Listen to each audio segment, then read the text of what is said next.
Hello everyone, I am Arnold Fernandez from Missouri University of Science and Technology. Our paper looks into distributed dynamic state estimation in power systems by using the Kalman consensus filter, which is scalable. We also investigate detecting Gaussian attacks in the aforementioned framework. First, I would like to share some background on our work.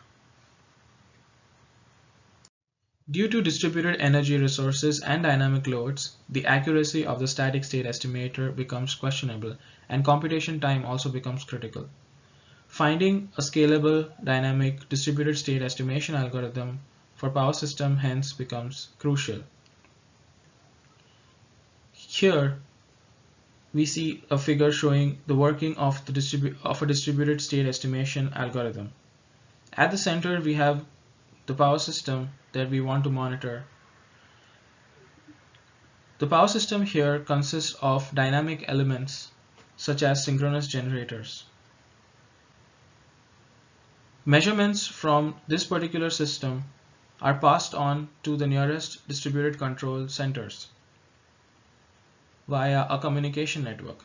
The distributed control centers also exchange information among themselves.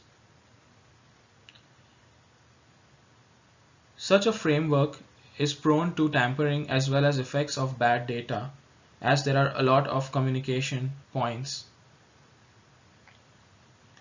The Kalman consensus filter is one such scalable, dynamic, distributed state estimation algorithm that we are looking into.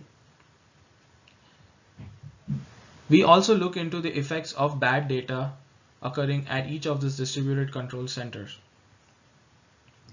The lightning symbol here indicates injection of bad data or attacks induced by an attacker while the measurements traverse from the system to the distributed control center.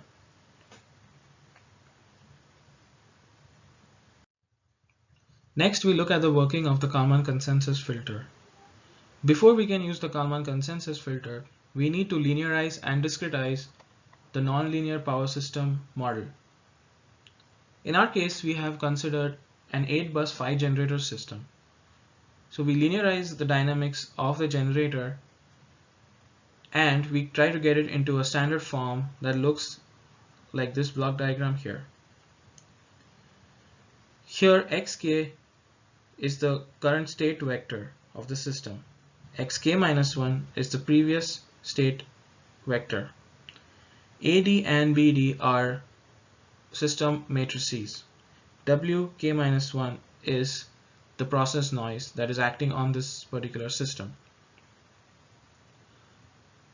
This system is measured at 4 by 4 different measurement points, and each measurement point is connected to a distributed control center.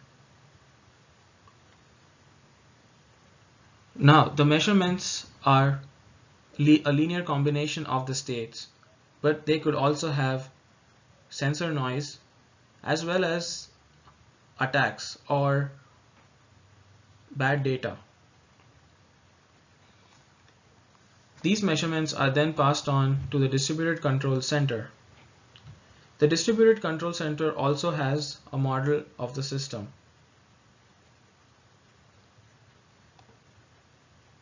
The distributed control center also collects information from the neighboring distributed control centers. For example, it collects the state estimates that have been computed by the neighboring control centers. Here, x hat k minus 1 superscript 2 is the state estimate from DCC2. Once a DCC has all this information, it uses it to compute the latest estimate of xk. Once each DCC gets an estimate, they pass it on to the bad data detector. The bad data detector actually has a quadratic term in the error, state estimation error. This term is then compared with a pre-decided threshold. If this term is greater than the threshold, then it shows that there is an attack or bad data injection into the measurements.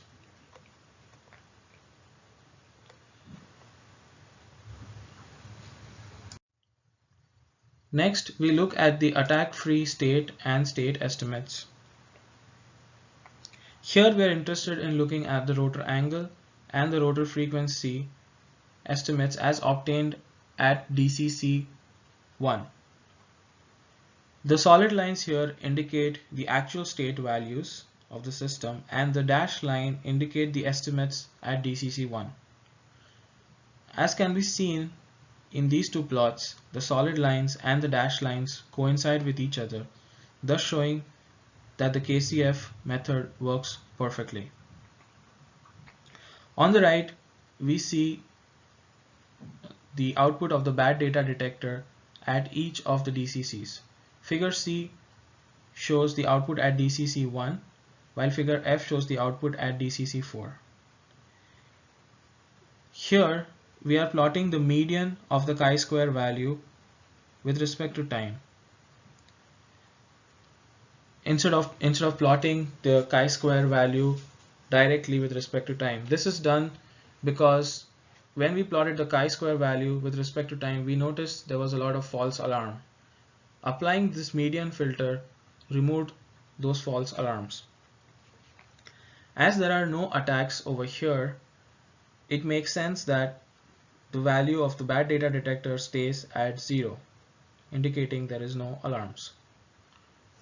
Next, we apply an attack at DCC2 at time 0.18 second, and then we look at the results.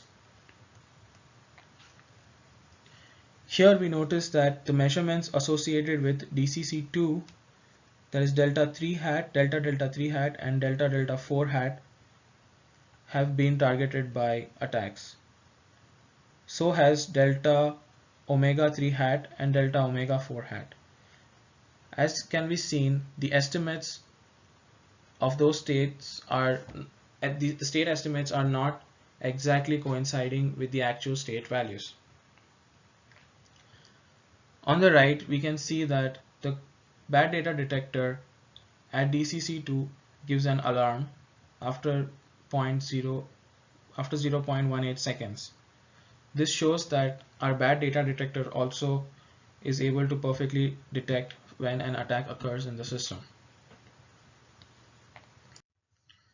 In conclusion, we have seen how the KCF is able to give reliable state estimates in the absence of attack.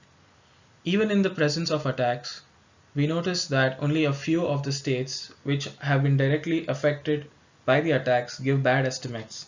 The rest of the state estimates track perfectly with the states. The bad data detector shows if a DCC is under attack. We have also incorporated the median filter to reduce false alarms. Currently, we haven't focused much on the control law. We have assumed that the control law is known by all distributed control centers, which is a very strong assumption, and we look forward to reducing or relaxing that assumption in the future. A linearized model has been used in this work for implementing the Kalman consensus filter. In the future work, we would like to investigate an extended Kalman consensus filter or an uncentered Kalman consensus filter framework. The detection of false data injection was not studied over here. Rather, we just looked at Gaussian attacks or attacks that do not have where there is not much of a coordination among the different sensors. In future, we could look at false data injection attacks, which are a more complicated form of attacks. This is all I have for my presentation. If you have any questions, please do not hesitate to ask. Thank you.